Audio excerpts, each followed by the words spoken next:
Welcome to True Crime Cases today. We are unveiling a shocking story of jealousy and violence in Brooklyn's technology hub in a modern office building on J Street. Charles Matthew holds the position of lead software developer at Tech Vision Industries. His workday begins at 9 o'clock in the morning and often extends well past midnight. Colleagues note his exceptional work ethic and determination, which have helped him achieve impressive results. By the age of 26, Charles was born and raised in Brooklyn's Bedford-Stuyvesant neighborhood where his mother, Maya. Matthew worked as a nurse at a local clinic from an early age.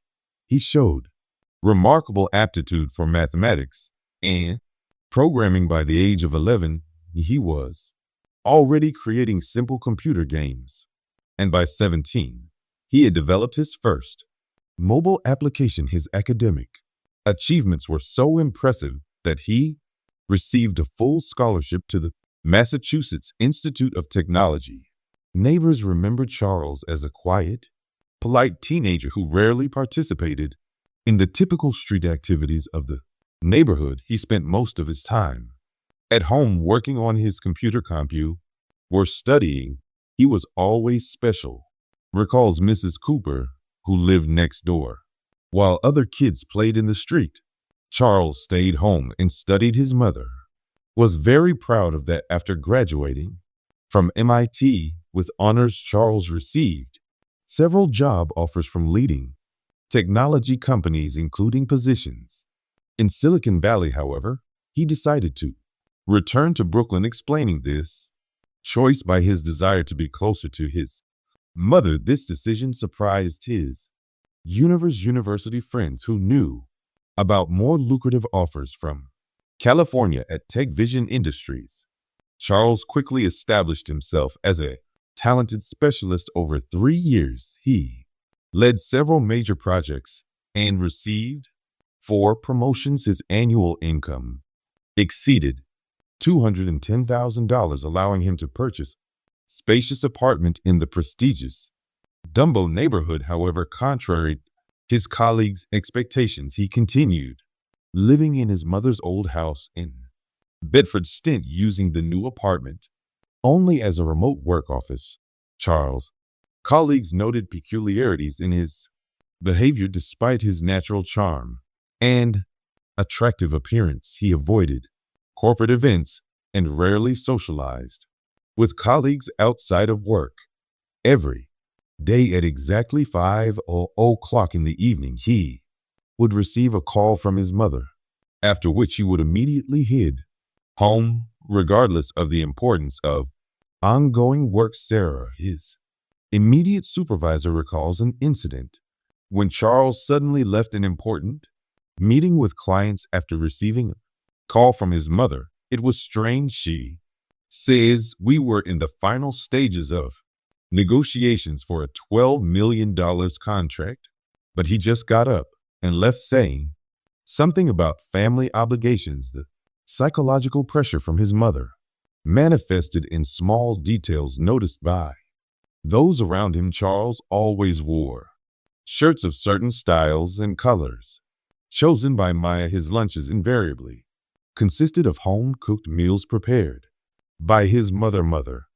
He never participated in informal gatherings with colleagues after work, explaining that his mother was waiting for him for dinner. Despite his professional success, financial independence, and obvious achievements, Charles remained deeply dependent on his mother. His bank statements showed that a significant portion of his income was regularly transferred to May's account, even though she had a stable income from her work at the clinic and retirement savings in the office. Charles was considered a golden boy, an example of how talent and hard work could lead to success. However, behind the facade of professional achievements was a man whose life was completely controlled by his mother. This control extended to every aspect of his existence, from choice of clothing to social circle, from daily schedule to financial decisions.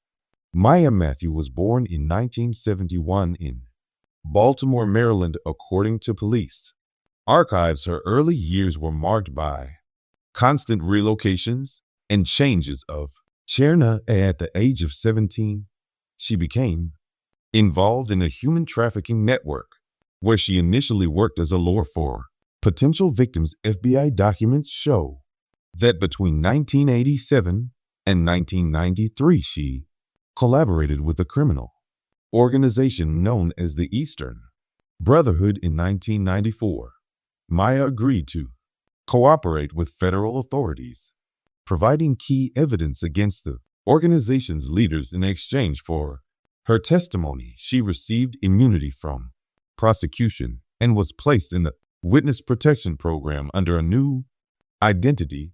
She moved to Brooklyn, where she began working at a local clinic as a junior nurse. In 1996, Charles was born from a casual relationship with a clinic patient. The child's father never participated in his upbringing and, according to hospital records, died from a drug overdose a year after his son's birth. Maya saw Charles' arrival as a chance to start a new life and completely devoted herself to raising him. Records from the PS 300-105 elementary school psychologists show the first signs of excessive control from Maya. Documents note that she prohibited her son from participating in school activities, demanded detailed reports about every hour spent away from home, and regularly checked his phone and computer. Mrs. Thompson, Charles' middle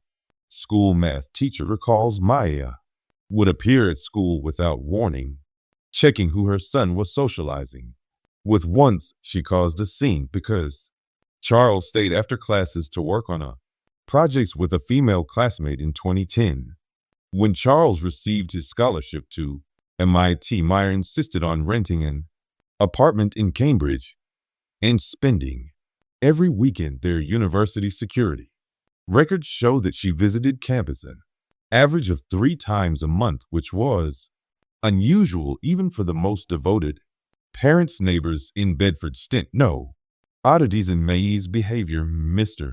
Rodriguez, the local store owner, recounts she always bought 2 identical portions of food for herself and Charles. If he couldn't eat with her, she would throw his portion away. She said she wouldn't allow her son to eat just anywhere.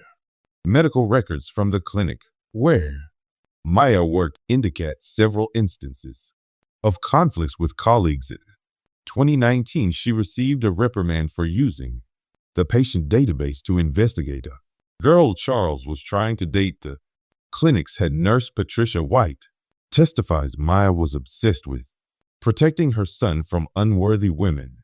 She ran background checks on every girl who appeared in his life. Financial documents revealed that Maya created a complex system of joint bank accounts with her son. She had access to all his financial transactions and demanded explanations for every major expense. In 2022, she forced Charles to terminate the lease on an apartment he had rented for his personal life, claiming it was a waste of money. Security camera footage from Tech Vision Industries' office recorded May's regular visits, allegedly to bring her son lunch. Security staff note that she often remained in the lobby watching her son's office through glass partitions. In Charles' phone seized after the tragedy, thousands of messages from his mother were discovered demanding immediate responses to her questions. Analysis of the correspondence shows that Maya sent an average of 50 to 60 messages daily, requiring constant reports from her son about his whereabouts and activities. The psychiatric evaluation conducted after the murder revealed signs of obsessive compulsive disorder and borderline personality disorder. And Maya experts note that her traumatic experience in youth likely catalyzed the development of pathological attachment to her son. In June 2022, Selena was conducting a presentation of new social media software at Tech Vision Industries. office at that time. She was already a well-known influencer with an audience of 2.3 million followers on Instagram and 1.8 million on YouTube. Her channel, dedicated to technology reviews and lifestyle content, generated a stable income of around $150,000 monthly, according to security records. Charles and Selena's first meeting took place in the conference room on the 15th floor. Cameras captured their first conversation, which lasted 47 minutes. After the official presentation ended, colleagues noted unusual behavior from the typically reserved Charles. He actively participated in the discussion and for the first time in a long while stayed for the corporate reception. Selena's story before her social media success was filled with challenges. Born to Jamaican immigrant parents, she grew up in Queens. Social services documents show that in 2015, at the age of 19, left without family financial support, Selena began creating content for OnlyFans under the pseudonym Caribbean. Under this activity continued for about a year and allowed her to pay for college. In her diary found after the tragedy, Selena wrote about her first meeting with Charles. He was different from typical tech guys. There was a kind of hidden sadness in his eyes that made me want to get to know him better. When he talked about his projects, his face lit up with genuine enthusiasm. Data from the ride-sharing app shows that their first informal date took place a week after meeting at a small cafe in Williamsburg. Surveillance camera records show that the meeting lasted more than 4 hours. That evening, Charles failed to answer 3 calls from his mother for the first time. The development of their relationship can be traced through social media activity. Selena began appearing more frequently at technology events in Brooklyn, where Charles worked. In her vlogs, careful hints about a new relationship appeared, though she never directly showed Charles on camera, respecting his desire for privacy. Electronic correspondence between Selena and her best friend, Ashley Rodriguez, reveals details about the relationship's development. He's so attentive and caring, but sometimes I feel like he's constantly waiting for someone's permission, even to have dinner with me. He has to call someone. In another email today, he finally told me about his mother. I'm not sure he realizes how unhealthy their relationship is. Selena's first meeting with Maya took place in September 2023. Surveillance footage from the Little Italy restaurant in Brooklyn shows a tense dinner during which Maya asked Selena more than 50 questions about her past career and future plans. The waiter who served their table later testified about obvious hostility from Maya. In October 2023, Selena received an anonymous email threatening to expose her OnlyFans past. Experts later determined that the email was sent from a computer in a library near the Matthews home. Cameras recorded May's presence in the library at the time the email was sent.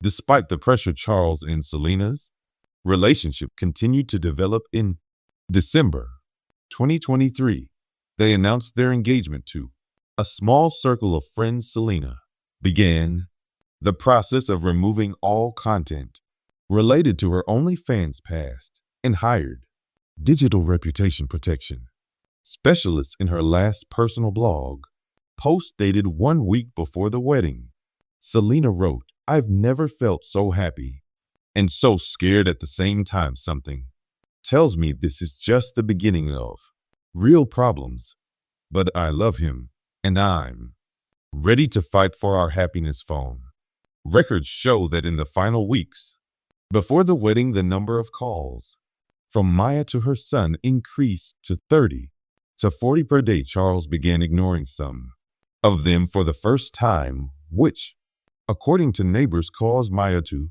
have hysterical outbursts. In January 20,124, 3 months before the planned wedding, Maya Matthew began systematic investigation into Selena. Past surveillance footage shows her regular visits to the Brooklyn Public Library, where she spent hours at the computer researching social media and databases using her old connections. In the criminal world, Maya hired private detective White Martinez, a former police officer with a questionable reputation. Bank statements show she transferred $225,000 to him for consulting services. In his report later found in May's apartment, Martinez provided detailed information about Selena's family. The investigation revealed that Selena's father, Marcus, was connected to the Eastern Brotherhood criminal organization in the early 2000s, the same organization where Maya once worked. According to police archives, he was involved in laundering human trafficking proceeds through a network of shell companies in Jamaica. In May's personal diary seized after the murder, the first entries about her findings appear. This can't be a coincidence. She comes from the same filth I did, but I got out while they kept destroying lives. Now their spawn is trying to destroy my son's life. Electronic correspondence between Maya and Martinez reveals that the detective also discovered a connection between the company managing Selena's OnlyFans account and one of Marcus' shell companies, although there was no direct evidence linking Selena to her father's criminal activities. For Maya, this became confirmation of her worst suspicions. In February 2024, May's mental state began to deteriorate rapidly. Her clinic colleagues noted increasing instances of erratic behavior. Nurse Janet Wilson recalls she could sit for hours staring at one spot, mumbling something about protecting her son. Once I heard her talking on the phone, "They won't stop until they take him away from me, but I won't let that happen." Surveillance camera records show that Maya began stalking Selena. She would appear near her home office and favorite cafes. In her diary, she compiled detailed schedules of her future daughter-in-law's movements, noting every meeting and phone call. In March 2024, Maya sent an anonymous letter to Charles' company management accusing Selena of attempting to access confidential information through their relationship. An internal investigation found no evidence to support these accusations, but it created a tense atmosphere around the couple. A month before the wedding, Maya attempted to contact Selena's father, who was serving time in federal prison. Phone records show that she offered him a large sum of money for compromising information about his daughter. Marcus refused to cooperate. In her final diary entries, Maya becomes increasingly incoherent. "They're all in it together. It's a conspiracy. They want to take my boy, make him part of their dirty empire. History is repeating itself, but this time I know what to do." A week before the wedding, Maya took leave from the clinic, citing health issues. Surveillance cameras in various stores recorded her buying a long black dress and a set of kitchen knives. The receipt from Poem Essentials shows the purchase of an 8-inch ceramic knife. Analysis of her computer showed that in the final days before the wedding, she spent many hours viewing news about wedding murders and court cases involving child protection. Her search history included queries like how to protect son from bad woman, wedding murder, acquittal, maternal love, self-defense. The last entry in her diary, made the night before the wedding, reads, "Tomorrow, I will save my boy. They think they've won, but I won't let them take him into their dirty world. Better he hate me alive than mourn me dead." On April 15th, 2024, Charles, Matthew, and Selena wedding ceremony was scheduled to take place at the historic Prospect House in Brooklyn. Surveillance footage shows that Maya Matthew arrived at 7:30 in the morning, several hours before the Ceremonies 11 o'clock. Start time security. Guard Michael Donovan later testified, Mrs. Matthew was behaving unusually calmly. She said she wanted to check the halls. Decoration, she was carrying a large bag, but at the time this didn't raise suspicions. Many guests were bringing gifts early according to surveillance. Camera records must spend almost an hour in the banquet hall methodically, studying the layout of tables and exits. At 8:45, she briefly went to the ladies' room where, as the investigation later determined, she concealed the ceramic knife in the folds of her dress.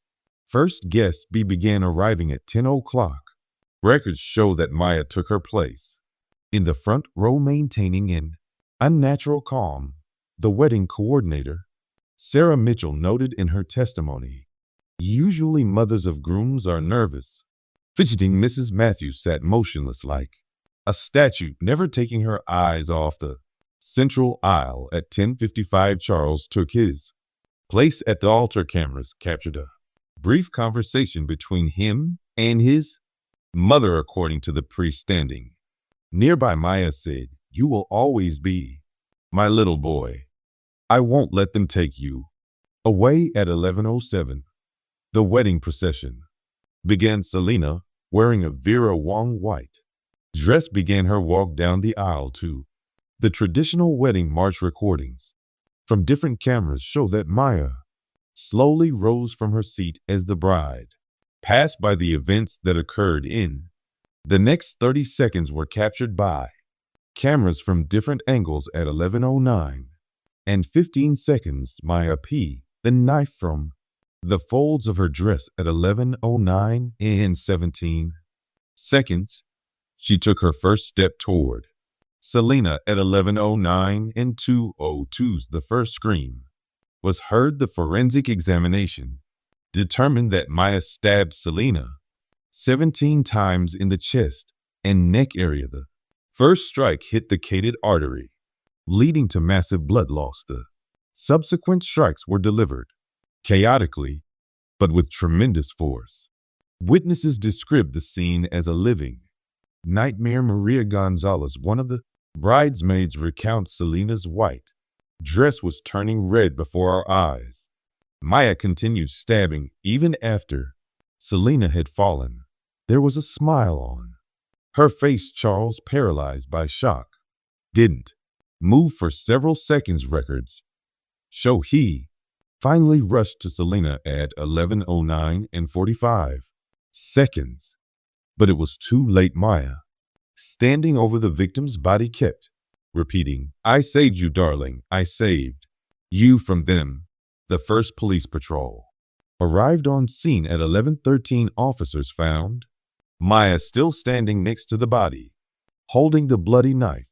She offered no resistance during arrest. According to Officer John Riley, her only words were, "Take care of my boy. He doesn't understand that I saved him." Paramedics arrived at 11:17, but could only pronounce Selena dead. The cause of death was listed as massive hemorrhage resulting from multiple stab wounds. Time of death was established as 11:11. Charles was taken to the hospital in severe shock. Records show he didn't speak a word for the next 48 hours. His only reaction was tears when nurses tried to clean the blood from his hands. The crime scene remained closed for investigation until late evening. Forensics collected numerous pieces of evidence, including the blooded knife, DNA samples, and fingerprints. Video recordings from 12 surveillance cameras provided a comprehensive picture of the events. The trial of Maya Matthew began on July 2, 2024 in the Brooklyn Supreme Court. The prosecution classified crime as first-degree murder with aggravating circumstances, emphasizing the premeditated nature of the actions and the particular cruelty of execution. Psychiatric evaluation conducted by Dr. Michael Stein revealed a complex of mental disorders in the defendant, including obsessive-compulsive disorder and delusional disorder with elements of paranoia. However, experts deemed Maya competent to stand trial at the time of the crime. Throughout the court proceedings, Maya consistently refused to plead guilty. Her statements in court demonstrated a complete lack of remorse. From the July 15th hearing transcript, I was protecting my son. This woman and her family were going to destroy him. I did what I had to do as a mother. Charles Matthew, called as a prosecution witness, first appeared in court on July 20th. Court records show he was unable to speak a word while looking at his mother. After several attempts to testify, he suffered a nervous breakdown and had to be hospitalized. Medical records from the Brooklyn Mental Health Center document Charles' condition after the tragedy. He was diagnosed with severe post-traumatic stress disorder, deep depression, and periodic panic attacks. Dr. Sarah Cohen, his treating psychiatrist, notes the patient exhibits classic symptoms of betrayal, trauma. His world was destroyed by the person he trusted unconditionally. On August 5th, 2024, the jury found Maya Matthew guilty on all counts. Judge Robert Martinez sentenced her to life imprisonment without the possibility of parole. In his closing statement, the judge noted this case demonstrates how a twisted understanding of love can become an instrument of destruction. After the sentencing, Charles sold